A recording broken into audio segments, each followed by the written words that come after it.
ఇప్పుడు ఈ వీడియోలో జీవితం, కర్మ మరియు మనుషుల మధ్య ఉన్న సంబంధాల గురించి లోతుగా అర్థం చేసుకోబోతున్నాం.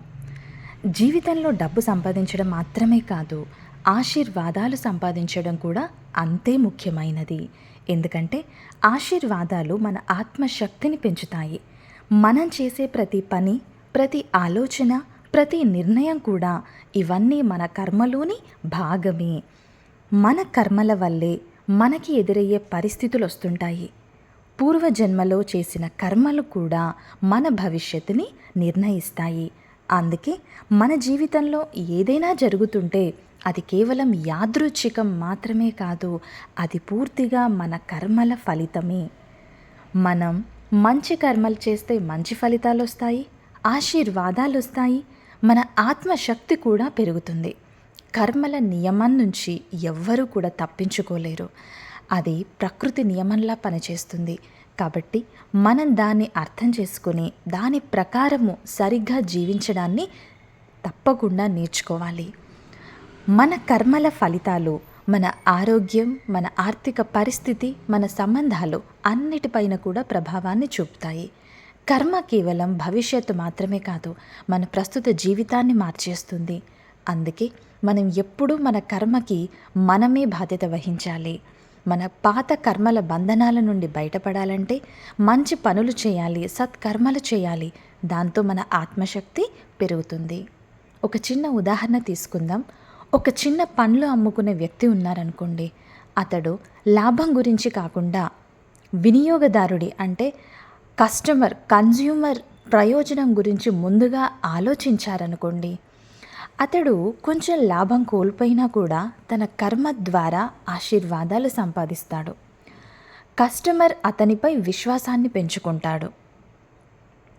ఎప్పుడైతే కస్టమర్ విశ్వాసాన్ని పెంచుకొని ఆ సేల్ పర్సన్కి, ఆ అమ్మే వ్యక్తికి ఆశీర్వాదాలు ఇస్తాడో అప్పుడు ఆ సేల్స్ పర్సన్ వ్యాపారం ఇంకా పెరిగి ఓన్లీ ఆ బిజినెస్ మాత్రమే కాదు, దాని ద్వారా మాత్రమే కాదు, ఇంకా వేరే మార్గాల ద్వారా కూడా ఆ సేల్స్ పర్సన్కి డబ్బు రావడం మొదలవుతుంది. ఇది ప్రాక్టికల్గా జరిగింది కూడా. ఈ కథ మనకి ఏం చెప్తుంది? జీవితంలో కేవలం డబ్బు సంపాదించడం మాత్రమే కాదు, ఆశీర్వాదాలు సంపాదించడం కూడా చాలా గొప్ప విషయం. ఎందుకంటే ఆశీర్వాదాలు మన మనస్సుని ప్రశాంతంగా ఉంచుతాయి, మన జీవన శైలిని మెరుగుపరుస్తాయి, మన ఆత్మశక్తిని పెంచుతాయి. ఆత్మశక్తి పెంచుకోవడానికి 2 మార్గాలున్నాయి. ఒకటి మనం చేసే మంచి పనులు, మంచి సంస్కారాలు. రెండవది ఇతరుల నుండి ఆశీర్వాదాలు పొందడం. ఈ 2 మార్గాలు మన ఆత్మని బలంగా చేస్తాయి. ఇందులో ఆశీర్వాదాలు సాధారణ కర్మల కంటే వేగంగా మన ఆత్మశక్తిని పెంచుతాయని చెప్పబడింది. మన కర్మలు ఎలా పనిచేస్తాయంటే అది భౌతిక శాస్త్రంలోని నియమంలా ఉంటుంది. మనం చేసిన ప్రతి కర్మ తప్పనిసరిగా ఫలితాన్ని ఇస్తుంది. మనం ఎవరికైనా మంచి చేస్తే అది ఒక వైట్ బాల్లా తిరిగి మన దగ్గరకు వస్తుంది. అదే ఒకవేళ చెడు చేస్తే అది బ్లాక్ బాల్లా మారి మన జీవితంలోకి తిరిగి వస్తుంది. ఏది ఎక్కువ సృష్టించాలో అది పూర్తిగా మన చేతిలోనే ఉంటుంది. మన సంబంధాలు కూడా కర్మ ఆధారంగానే ఏర్పడతాయి. కేవలం ఈ జన్మలో మాత్రమే కాదు, పూర్వజన్మల నుంచి వచ్చిన కర్మల బంధంతో మనం ఒకరితో ఒకరు ముడిపడి ఉంటాము. అందుకే మన జీవితంలో ఎవరో మనకి కష్టాన్ని ఇస్తున్నట్టుగా అనిపించినా అది కేవలం వారి తప్పు కాదు, మన గత కర్మల ఫలితము. మన సంతోషాలు, బాధలు, సంబంధాలు ఇవన్నీ మన కర్మల ప్రతిబింబం. మనం ఇతరుల పట్ల ఎలా ప్రవర్తిస్తామో మన జీవితంలో తిరిగి పరిస్థితులు కూడా అదే విధంగా ప్రతిబింబిస్తాయి.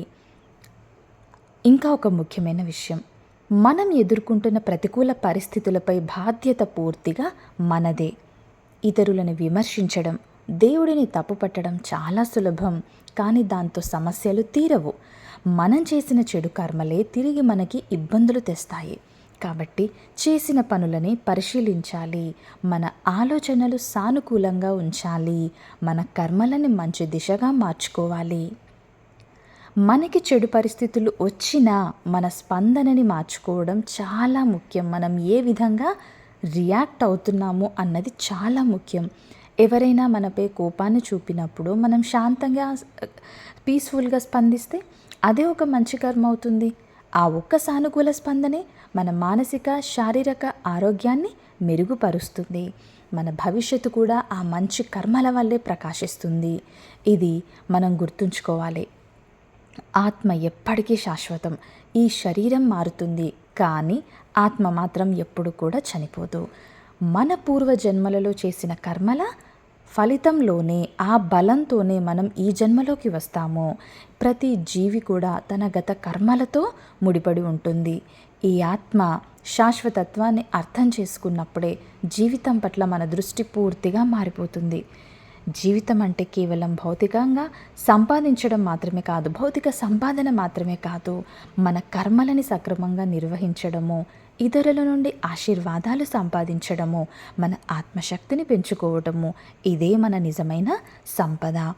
మనం ప్రతిరోజు చేసే చిన్న పనుల్లో కూడా ఒక మంచి కర్మని సృష్టించగలిగితే మన భవిష్యత్తు సంతోషం, శాంతి, వెలుగుతో నిండినదిగా మారుతుంది.